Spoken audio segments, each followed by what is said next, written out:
नमस्ते, मेरा नाम मेहर है और मैं आज ये वीडियो अपना एक्सपीरियंस कोरोना वायरस के साथ बताने के लिए बना रही हूँ। इस वीडियो में मैं 4 चीज़ों के बारे में बात करना चाहूँगी मेनली। पहला, मेरे सिम्पटम्स कैसे रहे एंड मुझे कैसे ये वायरस हुआ। दूसरा, जो मेरा टेस्टिंग प्रोसेस रहा। तीसरा, कि गवर्नमेंट का क्या रोल रहा है इस पूरे प्रोसेस में। और चौथा, कि मेरा आगे का प्लान ऑफ एक्शन क्या है। अगर इसके अलावा कोई भी आपको क्वेश्चन है या कोई भी चीज़ आप किसी चीज़ में हेल्प चाहते हैं इस प्रोसेस में, और अगर मैं किसी भी तरीके से आपकी हेल्प कर सकती हूँ, प्लीज़ मेरे को मैसेज कीजिए या कमेंट में बता दीजिए। अगर मैं इस पे कोई वीडियो आगे बना सकूँ तो मैं बनाऊँगी, नहीं तो आई ट्राई माई बेस्ट कि मैं आपकी रिप्लाइज़ के थ्रू हेल्प कर सकूँ जितनी हो सके। तो पहले मैं बात करना चाहूँगी कि मेरे सिम्टम्स कैसे रहे एंड मुझे कोरोना वायरस हुआ कैसे। आप शायद जान के काफ़ी सरप्राइज़ होंगे कि मुझे ये वायरस घर पे बैठे-बैठे हुआ है and without any interaction with any outsider हुआ है। मैं किसी पे बिल्कुल नाम नहीं डालना चाहती क्योंकि मुझे पर्सनली पता था कि ये वायरस आज नहीं तो कल कहीं न कहीं से मुझे इफ़ेक्ट ज़रूर करेगा, जिस हिसाब से चीज़ें चल रही है। तो ये वायरस मुझे अपने ही एक वर्कर से जो हमारे बिल्डिंग में काम करते हैं, उन वर्कर के थ्रू आया। उनको सारे सिम्पटम्स हुए बट वो बिल्कुल ठीक थे 5 दिन में। उसके बाद एक चेन ऑफ रिएक्शन शुरू हुई एंड आज I tested positive for the virus.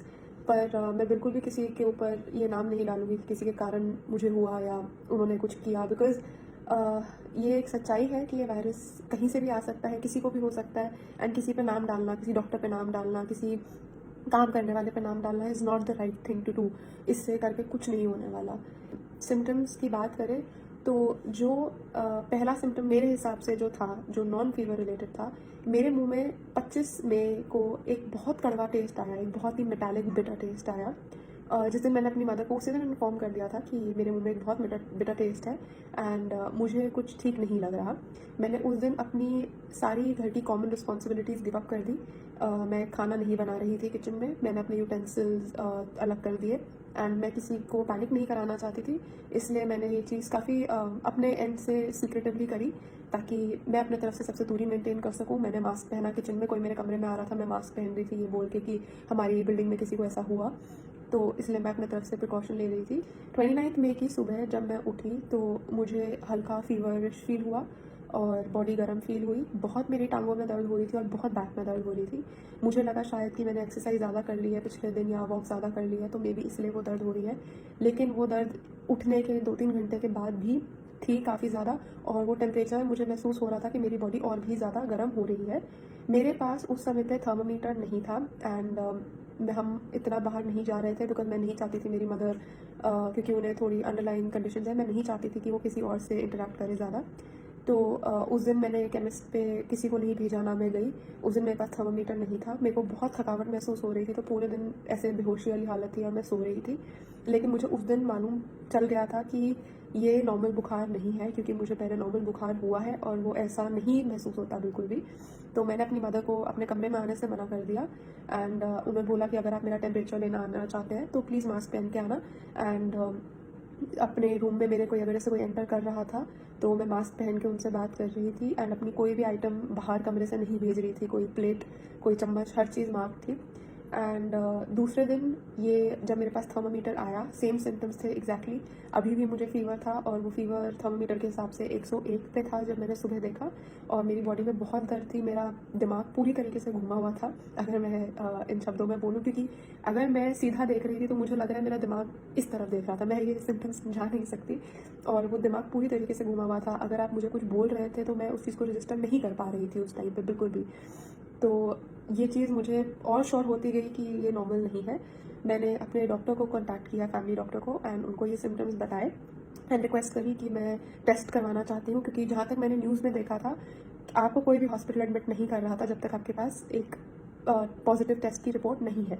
तो before it got too late मैं चाहती थी कि मैं टेस्ट करा लूँ अपने एंड से एंड हॉस्पिटल जाने की नौबत ना ही पड़े, but still to be on the safer side, क्योंकि मेरे घर में एक ऐसे इंसान है जिनकी हेल्थ ठीक नहीं है एंड मैं नहीं चाहती थी बाय एनी चांस अगर उन्हें कुछ होता है, एटलीस्ट वो ये बोल सकते हैं कि मुझे वो एक कोविड पेशेंट के कॉन्टैक्ट में आए हैं। फिर डॉक्टर ने मुझे बोला कि आपको टेस्ट कराने की ज़रूरत नहीं है, सिंस आपको कफ नहीं है, ब्रीदिंग इशू नहीं है, नोज़ नहीं बह रहा और ऐसा कोई लाइक प्रोमिनेंट नहीं है। तो मैंने उस टाइम पे अग्री किया उनसे एंड उन्होंने मेरे को नॉर्मल पैरासीटामॉल और अजिथ्रोमाइसिन 500 mg लेने को बोली। पैरासीटामॉल दिन में 2 बार और अजिथ्रोमाइसिन दिन में 3 बार, लेकिन मैंने इसकी हाफ क्वांटिटी ली क्योंकि मेरे को ऑलरेडी बहुत ही डिरेंज्ड फील हो रहा था, जैसे मेरा दिमाग घुमा हुआ है, तो मैं नहीं चाहती थी कि दवाई से वो चीज़ और बढ़े। डे 3 जब मैं उठी सिम्टम्स एग्जैक्टली सेम थे, बुखार 102 था एंड मुझ में इतनी भी हिम्मत नहीं थी कि मैं बाथरूम तक जा सकूं। मेरे को हल्की हल्की सांस चढ़नी महसूस हुई उस दिन और हल्की सी खांसी चालू हो गई एंड बॉडी पेन अभी भी था एंड मेरे को बिल्कुल भी साइकोलॉजिकली पता नहीं क्यों ऐसा लग रहा था कि मेरा दिमाग नहीं चल रहा बिल्कुल भी, और बहुत थकावट हो रही थी एंड मेरी एपेटाइट बिल्कुल ख़त्म हो चुकी थी और कुछ भी खाने को ऐसा लग रहा था कि मैं वॉमिट कर लूँगी। तो इस टाइम तक मैंने अपना वेट डे 1 पे भी लिया था, 58 kgs था एंड अभी डे 3 है वो 55 kgs हो चुका था। तो everything that was happening, every symptom that was happening was just making me feel कि हाँ ये कोरोना वायरस ही है, क्योंकि मुझे पता है मेरे को एक दिन से ऊपर बुखार नहीं होता, चाहे कितनी भी थकावट हो, कोई भी इन्फेक्शन हो, एक दिन से ऊपर बुखार नहीं होता। तो ऑब्वियसली मैं अपनी तरफ से अभी भी सारे प्रिकॉशंस ले रही थी अपने कमरे से सबको दूर रखने का। अब मैंने कमरे में आने के लिए भी कम्प्लीटली मना कर दिया था, जो भी बात करनी थी दरवाजे से करते थे, मास्क पहन कर करते थे। मैंने डे 3 पे ही सबको अपने से दूर कर दिया एंड डे 4 जब मैं उठी मेरा फीवर 99 था, मुझे हल्की सी कफ थी, एपेटाइट नहीं थी, बट ओवरऑल मुझे बेटर फील हो रहा था काफ़ी। और थकावट नॉर्मल जो एक बुखार के रेजिडुअल सिम्टम्स होते हैं मैं कहूँगी, वो मुझे उस टाइम भी हो रहे थे। डे 5 मुझे काफ़ी बेटर फील हुआ, एपेटाइट अभी भी ज़ीरो थी बिल्कुल, मैं ज़बरदस्ती फिर भी खा रही थी अपने तरफ से, थोड़ा बहुत जितना भी खाया जा रहा था मैं खा रही थी एंड मैं किचन में डे 5 पे गई थोड़ा सा, बट मैंने मास्क पहना अपने तरफ से, लाइक कम चीज़ें छुई बिल्कुल एंड डिस्टेंस मेंटेन करके रखा क्योंकि मुझे लगा कि बुखार चला गया है। तो मैं थोड़ा सा अपना काम करने के लिए किचन में गई and day 5 I was perfectly feeling better, I thought I was recovering. On day 6 when मतलब अभी भी मेरे को ये सब थकावट और पेट में डिस्कम्फर्ट और ये सब चीज़ें महसूस हो रही थी। मैंने अपने फ्रेंड से फ़ोन पे बात करते हुए जब मैं वॉक कर रही थी, मैंने बताया कि जब मैं बात कर रही हूँ मुझे काफ़ी सांस चढ़ रही है एंड मतलब मेरी नॉर्मल कैपेसिटी ऐसी नहीं है कि मैं बात करते करते मुझे सांस चढ़नी शुरू हो जाए। तो मेरे को हर 10-15 मिनट में फ़ोन रख के सांस लेनी पड़ रही थी। उसके बाद जब शाम को मैंने खाना खाया, दिन का खाना मुझे काफ़ी फीका लगा, शाम का खाना मैंने फिर खाया वो फिर फीका लगा, और जब मैंने एक ऐसी चीज़ खाई किट कैट जिसका टेस्ट मुझे मालूम है कि कैसा होता है एग्जैक्टली, मेरे को उसका टेस्ट बिल्कुल 10% आया, ऐसा लगा कि कुछ मीठा है बस, इसके अलावा मुझे उसका कोई फ्लेवर नहीं आया, कुछ भी नहीं। फिर उसके बाद 7वें दिन पे जब मैं सुबह उठी मेरे को अच्छा फील हो रहा था काफ़ी, लाइक पहले से काफ़ी अच्छा फील हो रहा था, लेकिन 7वें दिन पे मुझे बिल्कुल टेस्ट और स्मेल आना बिल्कुल बंद हो गए। मेरे को परफ्यूम की स्मेल नहीं आ रही थी, विक्स जिसकी स्मेल इतनी स्ट्रॉन्ग होती है उसकी बिल्कुल स्मेल नहीं आ रही थी। और मैंने उस दिन फिर डॉक्टर को कॉल किया एंड बोला कि प्लीज़ मेरे को टेस्ट कराने दीजिए। उन्होंने मेरे को मना कर दिया कि मैं प्रिस्क्रिप्शन नहीं दे सकता आपको टेस्ट के लिए। फिर मैंने किसी दूसरे डॉक्टर को कंसल्ट किया एंड मैंने उन्हें बोला कि मुझे अभी भी फीवर है, हल्का सा कफ है एंड ये सिम्टम्स है, आप प्लीज़ मेरे को प्रिस्क्रिप्शन दे दीजिए, मैं टेस्ट कराना चाहती हूँ। उन डॉक्टर ने अग्री किया और ये 8वां दिन था कि उन्होंने अग्री किया, मेरे को शाम को प्रिस्क्रिप्शन मिली एंड 9वें दिन पे सुबह मैंने डॉक्टर डाइंस जो एक प्राइवेट लैब है उनकी वेबसाइट पे जाके ये प्रिस्क्रिप्शन अपलोड करी और अपॉइंटमेंट ली नेक्स्ट डे की, जो एक सैटरडे था, नेक्स्ट डे की मैंने अपॉइंटमेंट ली और उनका ईमेल आया सब कुछ सबमिट करने के बाद कि हमारी टीम आपसे कांटेक्ट करेगी। ऐसा नहीं है कि मैंने सबमिट की और कंफर्मेशन मिल गई मेरे को, बिल्कुल भी नहीं हुआ ऐसा। 9वें दिन पे जब मैंने सबमिशन करी, अगले दिन कोई कांटेक्ट नहीं किया उन्होंने, कोई ईमेल कोई मैसेज कुछ भी नहीं था उसके बाद। फिर मैंने उनकी हेल्पलाइन पे फ़ोन किया, मेरी मदर ने उनकी हेल्पलाइन पे फ़ोन किया जो कंटिन्यूसली बिजी जा रही थी एंड कोई फ़ोन नहीं उठा रहा था, तो 10वां दिन हम बस फ़ोन करते रहे। 11वें दिन पे हमने उनको फिर से फ़ोन करे और उन्होंने कॉल उठाया और कंफर्मेशन दी कि आपका जो एप्लीकेशन थी वो रिव्यू हो चुकी है, आप नेक्स्ट डे पे सुबह 11 बजे टेस्ट के लिए आ जाइएगा।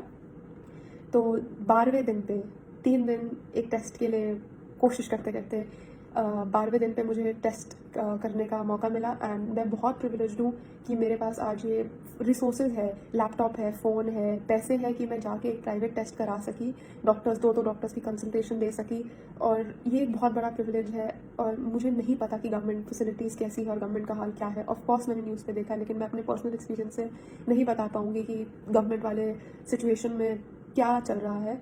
बट आई फील कि ये बहुत ही दिक्कत देने वाली चीज़ है कि एक टेस्ट के लिए मुझे 3 दिन इतना कुछ एफर्ट डालना पड़ा, इतना डॉक्टर्स को कन्विंस करना पड़ा। एनीवे 12वें दिन सुबह 11 बजे मैंने ड्राइव थ्रू टेस्ट बुक किया था। मैं गाड़ी में गई और टेस्टिंग प्रोसेस काफ़ी सिंपल था। उन्होंने मेरा नोज़ से स्वैब लिया और थ्रोट से स्वैब लिया और बोला कि पेमेंट कर दीजिएगा और आपको अगले 24 से 36 घंटे में आपकी रिपोर्ट मिल जाएगी। उसी रात 11 बजे 12 घंटे बाद एग्जैक्टली मेरे को मैसेज आया कि आपकी रिपोर्ट तैयार है। एंड मैंने रिपोर्ट खोली 12वें दिन पे रात को, तो उस रिपोर्ट में था कि आप पॉजिटिव हैं।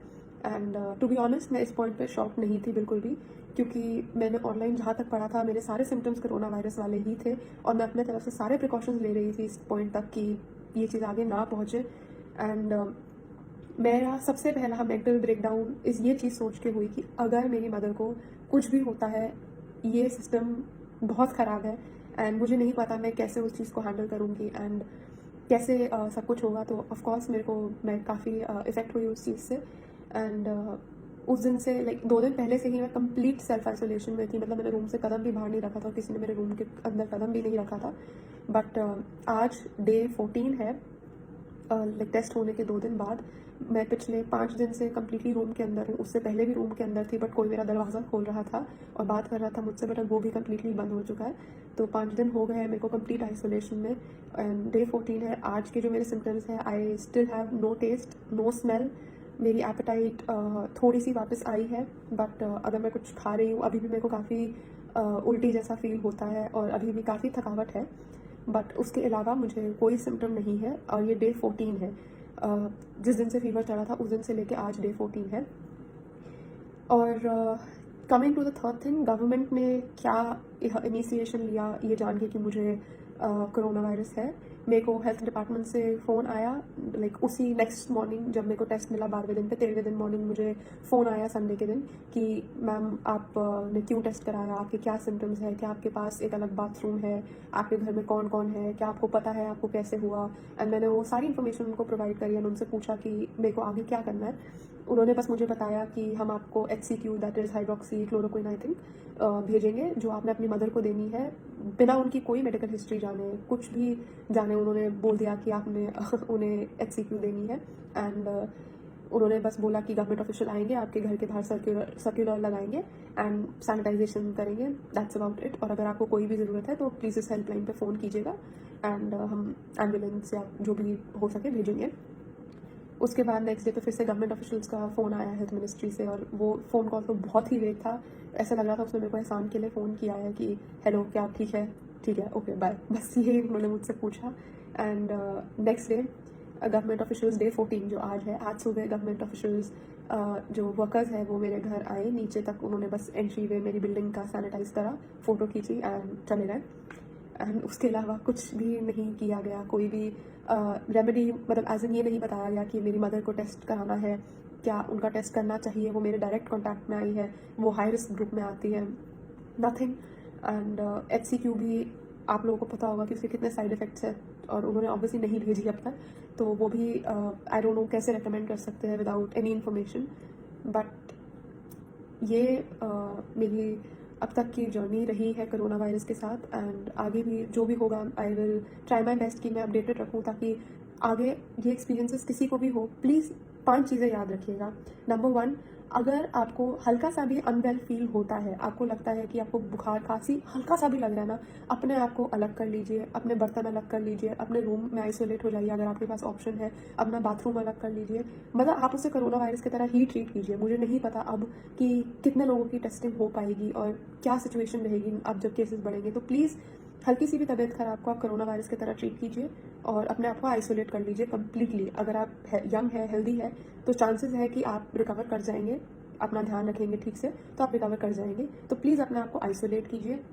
दूसरा, जो चीज़ें आप एक वायरल इन्फेक्शन में रेगुलरली अपना ध्यान रखने के लिए करते हैं वो कीजिए। पानी पीजिए, ठीक से खाना खाइए, अपने सप्लीमेंट्स लीजिए, vitamin B, vitamin C, zinc, vitamin जो आपके B कॉम्प्लेक्स है, जिंक है, ये सब मैं मेंशन करूँगी अगले वीडियो में जिसमें मैं स्पेसिफिकली खाने पीने के बारे में बात करना चाहती हूँ। ये सारे विटामिन्स लीजिए। और अगर आप अल्कोहल पीते हैं, अभी भी स्मोक कर रहे हैं, मैं आपसे हाथ जोड़ के रिक्वेस्ट करती हूँ, प्लीज़ आपका इम्यून सिस्टम काम नहीं कर पाएगा। प्लीज़ अल्कोहल मत पीजिए, स्मोक मत कीजिए। अगले 15-20 दिन बहुत क्रूशल है हम सब के लिए एंड हमको ये चीज़ नहीं आगे बढ़ानी। नंबर 3, अगर आपके घर में कोई भी हाई रिस्क ग्रुप पे है, प्लीज़ उनसे डिस्टेंस मेंटेन करके रखिए, उनसे दूर रहिए। ऐसे पागल मत फील कराइएगा किसी को, लेकिन अपने तरफ से हमें नहीं पता कि हमें वो वायरस है या नहीं, क्योंकि 15 दिन तक लग सकते हैं ये दिखाने के लिए कि आपको कोई भी सिम्टम है। तो प्लीज़ अपने फैमिली वालों से डिस्टेंस मेंटेन करके रखिए। चौथा, अपने तरफ से हाइजीन की सारी प्रिकॉशंस लीजिए। अपने बर्तन हो सके तो अलग ही रखिए अपने फैमिली में, ताकि क्रॉस कंटामिनेशन के चांसेस वैसे ही बहुत कम हो जाएंगे। और कोई भी ग्लास खाना वगैरह शेयर मत कीजिए फ़िलहाल। एंड पांचवा, प्लीज़ अपना एटीट्यूड इस चीज़ के टूवर्ड्स ईज़ी गोइंग तो बिल्कुल भी ना रखिए, लेकिन पैनिक ना करें, अवेयरनेस क्रिएट करें। अगर आपको हॉस्पिटल जाने की ज़रूरत नहीं है, प्लीज़ अपने घर पे रहिए, कमरे में रहिए, अपने डॉक्टर से कंसल्ट कीजिए। आपको रेगुलर दवाइयाँ जो वो बोलेंगे प्लीज़ कंज्यूम कीजिए। एंड आप अपना ध्यान जितना रख सकते हैं रखिए। एंड आई होप कि आपको जो भी ये वीडियो देख रहा है, I hope you don't have to go through this, आपको इस चीज़ के थ्रू ना निकलना पड़े। लेकिन अगर आप निकल रहे हैं, प्लीज़ याद रखिए आप अकेले नहीं हैं। बहुत लोग हैं जिनको ये सिम्टम्स हो रहे हैं और हम लोगों के टेस्ट नहीं हो पा रहे। We are all in this together. And अपना एटीट्यूड पॉजिटिव रखिए, घबराइए मत, सोचिए कि आप ठीक हो रहे हैं और आपके घर वाले बिल्कुल ठीक रहेंगे। बहुत मुश्किल है ये करना, लेकिन कोशिश अपने तरफ से पूरी कीजिए। जो भी आप एक्टिविटी इन्जॉय करते हैं कमरे में वो कीजिए, वीडियोस देखिए, दोस्तों से बात कीजिए, व्हाटएवर कीप्स यू हैप्पी इस समय पे आपको ज़रूर करना चाहिए। और अपने आप को हेल्दी रखना चाहिए, अपना घर का खाना खाएं और पॉजिटिव सोचें, लाइटली मूव करें, वॉक करें थोड़ी 10-15 मिनट। और कोई भी आपको मेरे तरफ से अगर मदद चाहिए हो, कोई एडवाइस चाहिए हो, कोई एक्सपीरियंस जानना हो, तो I am always there to help, मैं जिस वे में भी कर सकूँ। And please be aware, do not be anxious, do not panic, अपना ध्यान रखिए। और मेरे को सावधान इंडिया वाली फील आ रही है, सावधान रहिए, सतर्क रहिए, but you get the point. मैं ये वीडियो इसलिए भी बनाना चाहती थी कि आप प्लीज़ पॉजिटिव साइड देखिए। मैं बहुत लकी हूँ कि मेरे को इतने माइल्ड सिम्टम्स हुए और मैं बिल्कुल ठीक हूँ, बस मेरा स्मेल और टेस्ट नहीं है अभी। बट मैं फिर भी बहुत ग्रेटफुल हूँ कि I am here, I am alive, I am breathing and मैं किसी की मदद कर सकती हूँ इस पॉइंट पे। तो प्लीज़ घबराइए मत, अपना ध्यान रखिए, अपने घर वालों का, अपने दोस्तों का ध्यान रखिए, उनसे बात कीजिए। एंड कोशिश कीजिए अपने घर से जितना कम हो सकता है उतना कम बाहर निकलिए।